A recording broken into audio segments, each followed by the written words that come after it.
Eh bien, salut à tous, aujourd'hui on se retrouve pour un petit tuto rapide pour vous montrer comment restaurer une vieille photo. Je vais vous montrer ça maintenant.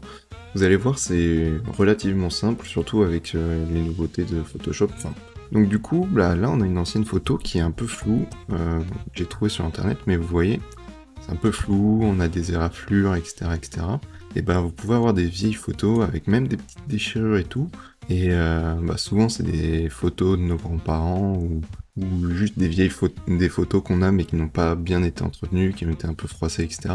Donc en fait, ce que vous pouvez faire, vous l'importez, donc vous la scannez, vous l'importez sur Photoshop, vous faites clic droit, vous allez pixeliser votre image si elle n'est pas pixelisée. Ensuite, vous faites filtre et vous allez dans Neural Filter. À partir de là, vous avez plein d'options que vous pouvez avoir, dont restauration de photos. Et en fait, donc, faut d'abord la télécharger quand vous l'avez pas avec le petit nuage.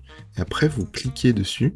Et en fait, là, il va commencer à traiter l'image. Donc là, on voit déjà que ça a été beaucoup mieux. Moi, je vais enlever des rayures parce que j'en ai quelques-unes. Je monte les curseurs à 70 personnellement, mais après, tout dépend de votre image. Là, je monte tout à 70. Et vous allez voir que le avant-après va être quand même vachement différent. Donc ça, c'est avant.